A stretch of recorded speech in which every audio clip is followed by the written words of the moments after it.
Online തട്ടിപ്പുകാർ വ്യക്തികളെ മാത്രമല്ല കബളിപ്പിക്കുന്നത്, ചില ബാങ്കുകളും ചതിക്കപ്പെടുന്നുണ്ട്. കൊച്ചിയിലെ ഫെഡറൽ ബാങ്കിൽ നിന്ന് 27 കോടി രൂപ തട്ടിയെടുത്തത് അതിവിദഗ്ധമായിട്ടാണ്. ബാങ്കിൻ്റെ ആപ്പ് വഴി ലോണുകൾ തരപ്പെടുത്തിയായിരുന്നു തട്ടിപ്പ്. അതിനായി അക്കൗണ്ട് ഉടമകളുടെ വിവരങ്ങൾ ശേഖരിച്ച് വ്യാജ പാൻ കാർഡ് ഉണ്ടാക്കും. പിന്നീട് ലോണിന് അപേക്ഷിച്ച് വൻതുക സ്വന്തമാക്കുന്നതാണ് രീതി. 2023 എറണാകുളം സെൻട്രൽ പോലീസ് രജിസ്റ്റർ ചെയ്ത കേസിൽ പ്രതി പിടിയിലായി. തട്ടിപ്പിൻ്റെ മുഖ്യ സൂത്രധാരൻ ഷിറാജുൽ ഇസ്ലാമിനെ ക്രൈംബ്രാഞ്ച് അസമിൽ നിന്നാണ് അറസ്റ്റ് ചെയ്തത്. ഇതിന് പിന്നിൽ വൻ സംഘമുണ്ടെന്നാണ് ക്രൈംബ്രാഞ്ച് കണ്ടെത്തൽ.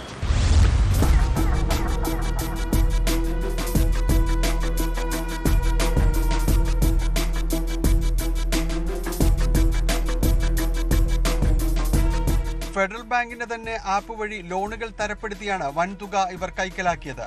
ഇതിനായി ആദ്യം മികച്ച സിബിൽ സ്കോറുള്ള ആളുകളുടെ വ്യക്തിഗത വിവരങ്ങളടക്കം ചോർത്തും. ഇവരുടെ പാൻ കാർഡ് വിവരങ്ങൾ ശേഖരിച്ച ശേഷം വ്യാജ പാൻ കാർഡ് ഉണ്ടാക്കും. മേൽവിലാസം ശരിയായ രീതിയിൽ കൊടുക്കും.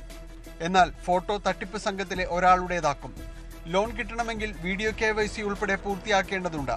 വീഡിയോ KYC പൂർത്തിയാക്കാൻ പാൻ കാർഡിലെ അതേ വ്യക്തി തന്നെ വീഡിയോയിൽ വരണം. അതിനാണ് വ്യാജ പാൻ കാർഡ്. വീഡിയോ കോൾ വിളിക്കുമ്പോൾ തട്ടിപ്പ് സംഘത്തിലെ പാൻ കാർഡുടെ ആൾ ഇവർക്ക് മുന്നിലെത്തും. ഏതാണ്ട് 500-ലധികം പേരുടെ വിശദാംശങ്ങൾ ഇവർ ഈ രീതിയിൽ ശേഖരിക്കുകയും ലോൺ എടുക്കുകയും ചെയ്തിട്ടുണ്ടെന്ന് ക്രൈംബ്രാഞ്ച് കണ്ടെത്തി. അസമിൽ തങ്ങി നടത്തിയ അന്വേഷണത്തിലാണ് പ്രതി പിടിയിലായത്. തട്ടിപ്പിന്റെ മുഖ്യ സൂത്രധാരൻ ഷിറാജുൽ ഇസ്ലാം ആണെന്നാണ് ക്രൈംബ്രാഞ്ച് പറയുന്നത്. അസമിൽ ആഡംബര വീടും കോഴിഫാമും ഉൾപ്പെടെ അത്യാഡംബര ജീവിതമാണ് ഇയാൾ നയിച്ചതെന്നും ക്രൈംബ്രാഞ്ച് കണ്ടെത്തി.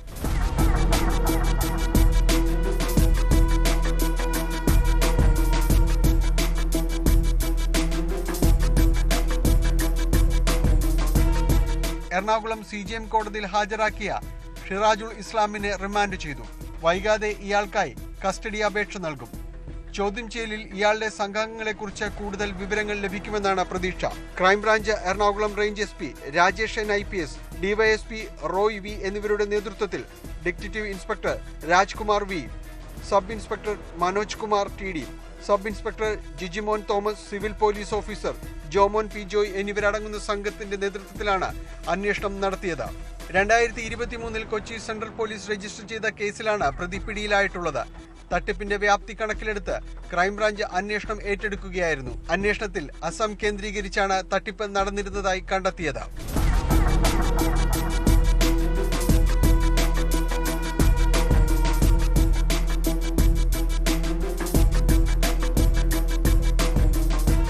ന്യൂസ് 18 കൊച്ചി.